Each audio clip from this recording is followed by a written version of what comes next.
지금부터 플라즈마 장비에 대해서 사용하는 방법에 대해서 설명드리도록 하겠습니다. 보통 선생님들이 퇴근하실 때 장비를 끄고 가시는데요. 장비 전원 버튼은 장비 우측 하단에 있습니다. 그래서 이 버튼을 오프로 놓고 끄시고요. 아침에 출근하시면 장비를 켜주시고요. 장비를 켜시면 예열과 예열 공정이 약 30분이 진행이 됩니다. 그래서 이 예열이 끝날 때까지 선생님들은 그대로 기다려만 주시면 됩니다. 그래서 예열을 다 마치고 나면 이제 멸균을 하시면 되고요. 예열 공정이 다 끝나고 나면 이제 표면멸도 이 그림과 같이 표면멸균, 침투멸균, 대기절전 이 안내 메뉴를 보실 수 있으세요. 그리고 맨 위에 있는 멸균제 퍼센테이지는 멸균제가 현재 남아있는 양입니다. 그래서 요 우측 상단에 보시면 시간이 있고요. 시간과 날짜를 확인하실 수 있으시고요. 그리고 표면멸균, 침투멸균, 대기절전 모드가 있는데 대기절전 모드 같은 경우에는 선생님들이 이제 장비를 장시간 사용 안 하실 때 대기절전 모드를 쓰시는데요. 만약 대기절전 모드를 하시면 나중에 다시 시작하실 때 또 예열 시간이 필요할 수 있기 때문에 장비를 사용 안 하시더라도 오늘 만약 돌릴 수 있다 하시면 그냥 장비를 켜두시는 게 좋을 것 같습니다. 그리고 표면멸균은 말 그대로 간단한 기구의 표면만 멸균하는 애들, 예를 들어 뭐 미러라든지 뭐 아니면 핀셋이라든지 뭐 이런 애들은 표면멸균으로 진행해 주시면 되고, 표면멸균은 약 10분 정도 소요가 됩니다. 그리고 침투멸균은 광구적으로 되어 있는 애들, 그러니까는 핸드피스, 스케일러, 석션팁 혹은 또 임플란트 키트 이런 기구들은 침투멸균으로 돌려주시는데요. 침투멸균은 무조건 관구조, 내부까지 깨끗하게 멸균을 해야 되는 기구들 같은 경우에는 침투멸균으로 멸균을 해주시고요. 멸균 시간은 약 20분 정도 소요가 됩니다.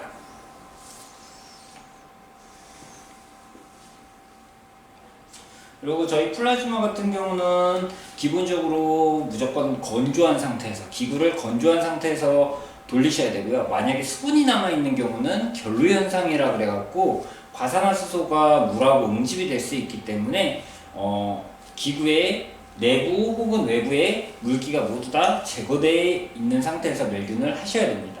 그리고 두 번째, 저희는 거즈, 털지면 수술포처럼 흡수성 재질, 그러니까는 수분이라든지 이런 애들을 흡수하는 기구들은 돌리실 수가 없습니다. 그래서 일반적으로 임플란트라든지 이렇게 수술포에서 싸실 때는 수술포는 쓰실 수가 없으세요.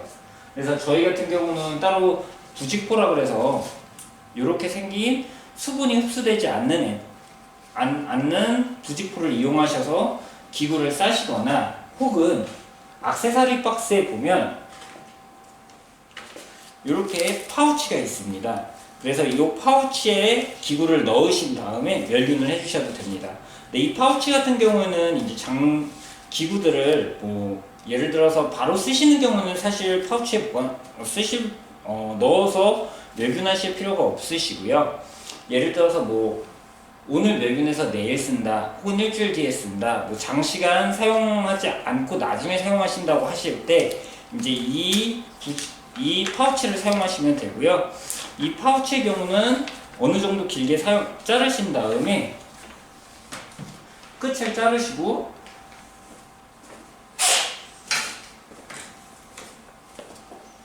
예를 들면 이런 식으로 자르신 다음에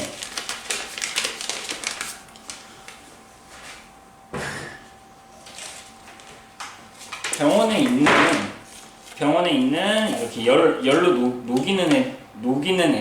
녹이는 기구를 이용해서 처음에 끝부분을 녹여주시고요.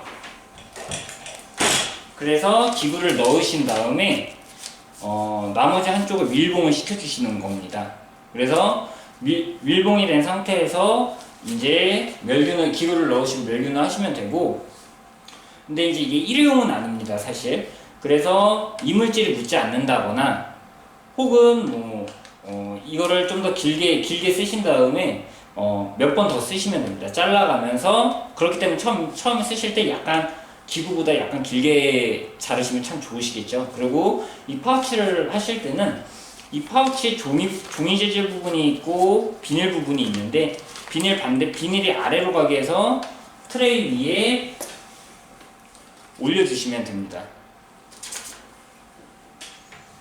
그래서 만약에 이 파우치 같은 경우에는 기본적으로 여기가 70m가 들어가고요. 다 사용을 하시고 나면 이제 나중에 주문하셔서 또 쓰시면 됩니다. 그리고 기구는 그 멸균기 내부는 7리터 용량이고요. 그래서 보통은 임플란트 키트가까지 들어갈 수 있는 내부고요.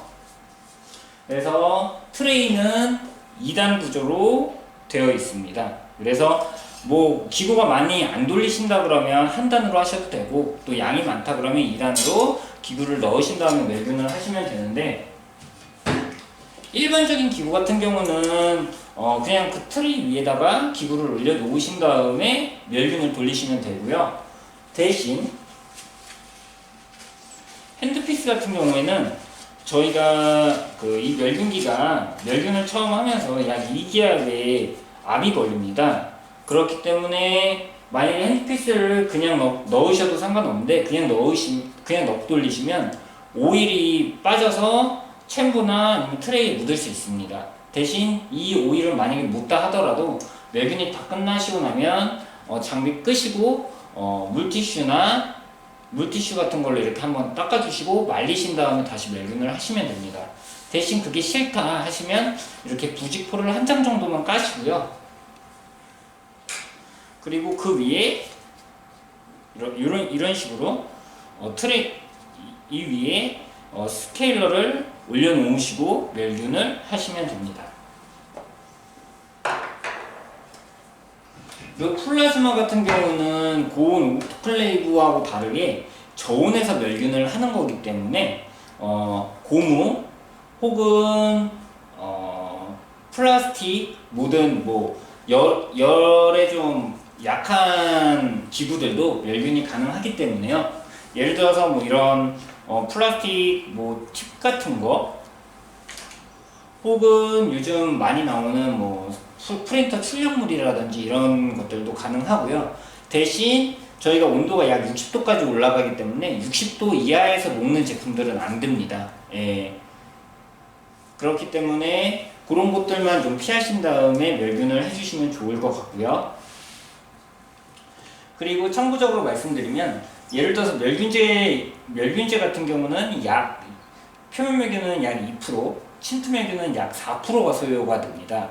그렇기 때문에 멸균제는 예를 들어서 지금 3%, 2% 정도 남아있다 그러면 사실 침투 멸균에서 안 돌아갈 수도 있습니다. 그렇기 때문에 멸균제 양이 적으면 이제 그 양은 빼주시면 되고요.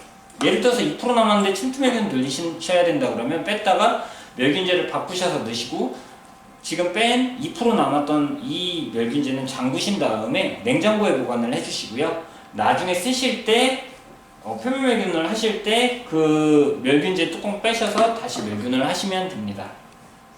그리고 멸균제가 0%다 혹은 H2O2 체인지 H2O2 사용 완료가 뜨면 그때는 이제 멸균제를 바꿔주셔야 되고요. 저희가 사실 니들로 빨아들이는 거기 때문에 멸균제가 100% 처음에 들어갈 때 100%가 아니라 100%보다 좀 더 많이 담겨져 있습니다.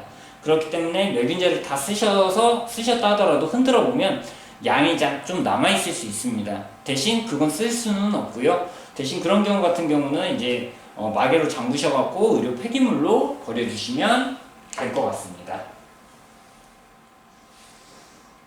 그리고 이제 핸드피스 같은 경우 멸균을 하실 때는 보통 방법 같은 경우는 세척을 해주시고요. 세척하신 뒤에 건조를 해주시고요.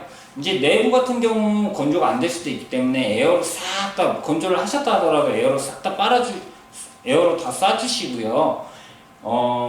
그러고 나서 그래도 나는 좀 찝찝하다, 이게 물기가 있을 수 있다 하시면 챔버 내부가 어느 정도 밥솥 정도의 온도가 유지가 되고 있기 때문에 항상 여기에다가 한 10분 정도, 15분 정도 넣으시고 그러고 났다가 다시 빼서 오일링을 해주시고요. 그런 다음 멸균을 해주시면 됩니다. 핸드피스나 스케일러뿐만 아니라 모든 기구들이 다 만약에 물기가 있을 수도 있다. 좀 건조는 시켰지만 잔여 물기가 남을 수 있다고 하시면 챔버 내부에 놓고 한 10분, 15분 정도 있다가 멸균을 해주시면 그 열 때문에 남아있는 물기가 날아갈 수 있습니다. 그렇기 때문에 그렇게 진행을 해주시면 물기를 최대한 없앨 수 있으시고요. 근데 어느 정도 흐르는 물기는 무조건 안 되고요. 살짝, 정말 살짝 같은 경우는 멸균이 될 수 있지만 그래도 완전 건조를 해주시고 멸균을 해주시는 게 좋을 것 같습니다. 그리고 항상 과산화수소를 만지실 때 혹은 챔버를 만지실 때는 항상 글러브를 끼고 만져주시고요. 온도가 좀 뜨거울 수 있기 때문에 항상 그 점은 유의를 좀 해주시고 주의해 주시고요. 만약에라도 멸균제가 손에 묻었을 때는 깨끗한 물로 닦아주셔야 됩니다. 세척을 잘 해주셔야 되고, 만약에 멸균제가 묻으면 아마 흰 색깔로 살이 변할 수 있습니다. 그렇기 때문에 깨끗하게 비누로 닦아주시고요. 네. 그리고 챔버 트레이에 보면 이렇게 홈이 있고요. 챔버 내부에도 홈이 있습니다. 그래서 그 홈에 잘 물려서 기구를 넣으신 다음에 넣어주시고, 2단으로 쌓을 때도 마찬가지입니다. 이 트레이에도 보면은 요 구멍이 뚫려 있기 때문에 이 바닥 고무 패킹이 잘 넣어질 수 있도록, 만약에라도 안 들어가면 문이 안 닫힐 수도 있고 도어 에러가 나올 수도 있습니다. 그렇기 때문에 항상 홈에 딱 맞춰갖고 장착을 해 주셔야 합니다. 그리고 항상 이것도 액세서리 박스에 보면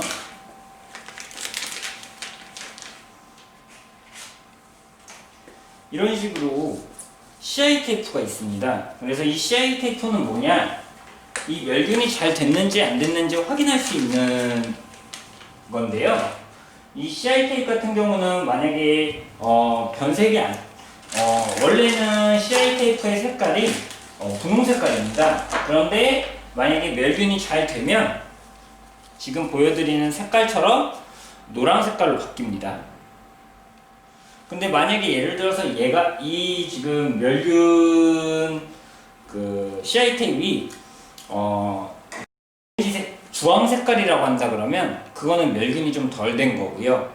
만약에 덜 된 경우, 원인 같은 경우는 챔버 내부에 너무 많은 경우, 물건이 너무 많은 경우, 기구들을 멸균 돌리는 기구의 양이 많을 경우는 멸균이 제대로 안 될 수 있습니다. 그리고 흡수성 재질이 들어갔다든지 혹은 뭐 물기가 남아있어서 그럴 수도 있기 때문에 항상 내부는 확인을 해주셔야 되고요.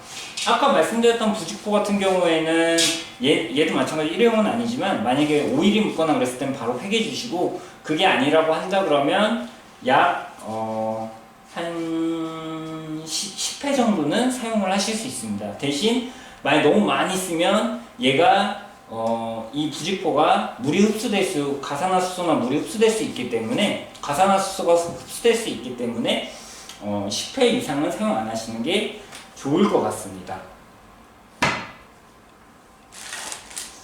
그리고 핸드피스 같은 경우도 만약에 멸균을 하신다 그러면 이렇게 앞을 분해를 해주시고요. 그래서 이 부분들은, 이 앞부분은 예를 들어서 알코올로 닦아주시고, 그러고 나서 이를 분해된 상태에서 멸균을 해주시는 게 좋습니다.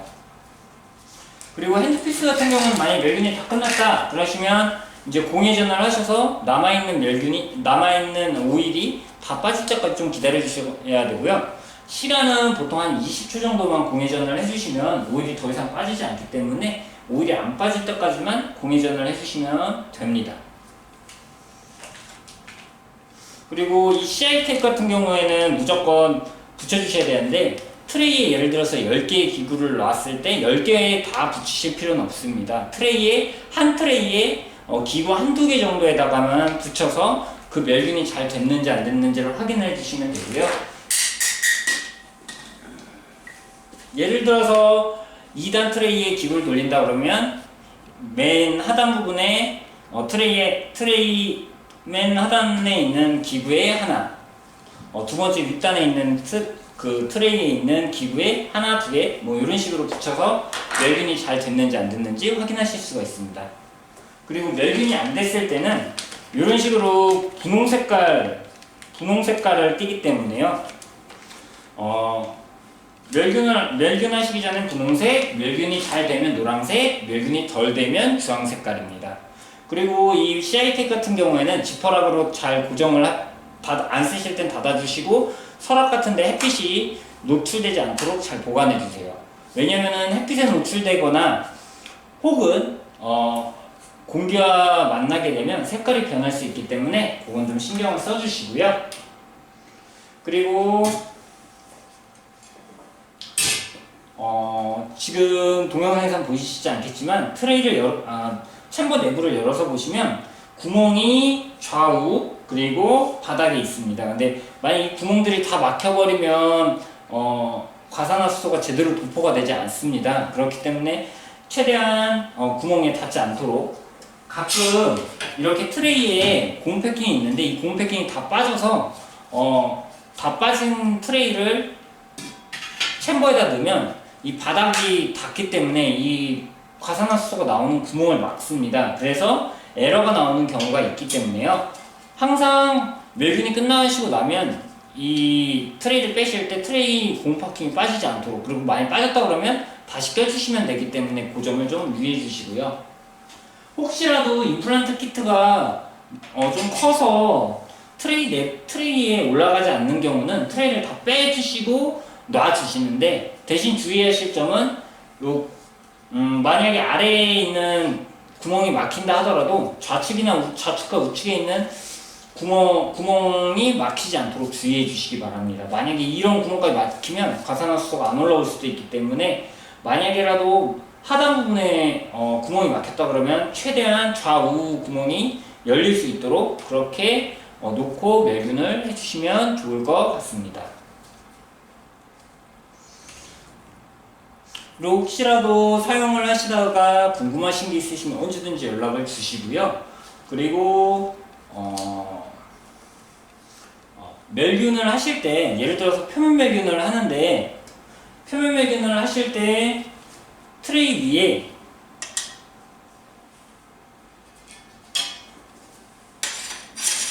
이런 식으로 기구를 놔주셔야 되는데, 가끔 바쁘실 때는 기구를 쌓아놓고 멸균 돌리실 수 있습니다. 대신 그렇게 만약에 표면 멸균이라 하더라도 만약에 기구끼리 닿고 기구가 쌓아지는 경우는 무조건 침투 멸균으로 돌려주셔야 돼요. 안 그러면 일부분이 멸균이 안 될 수, 쌓아서 겹쳐져 있는 부분은 멸균이 안 될 수 있기 때문에, 만약에 표면 멸균으로 돌리는 기구들이어도 만약에 쌓이거나 양이 많은 경우, 그럴 때는 무조건 침투 멸균으로 돌려주시고요. 그리고 너무 많이 무겁거나 혹은 양이 너무 많을 때, 이런 기구들은 이제 침투로 돌려주시는 게 좋습니다. 그리고 양은 보통 일반적으로 표면 멸균 같은 경우에는 챔버 내부에 한 50%, 그리고 침투 멸균은 약 70%를 권장하기 때문에 양을 너무 많이 돌리시는 거는 좀 피해 주시기 바랍니다. 그렇게 해주시고, 만약 장비가 다 끝났다, 오늘 더 이상 멸균이 없다 하시면 이제 장비 우측 하단에 있는 전원 버튼을 눌러서 퇴근을 해주시면 되고요. 그리고 멸균제를 교체하실 때도 항상 장비 전원을 끄시고 멸균제를 교체하시고, 그러고 나서 다시 장비를 켜셔야 멸균제에 바뀐 양이 표시가 됩니다. 이상으로 교육을 마치겠습니다.